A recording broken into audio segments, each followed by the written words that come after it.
म चाहिँ रोल्पा जाँदैछु। यो चाहिँ उता जाने बाटो हो।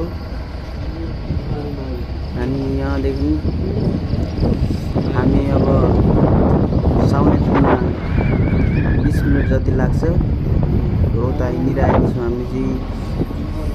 अनि मेला लागिरहेको थियो, मेला लागिरहेछ। अनि त्यही भएर हामी चाहिँ रोल्पा हिँड्दैछौँ। अनि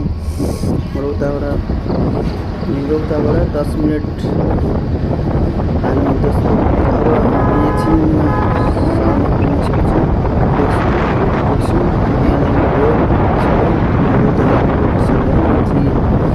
छोटो भिडियो बनाएको मैले चाहिँ रोल्पा जाँदा बाटोको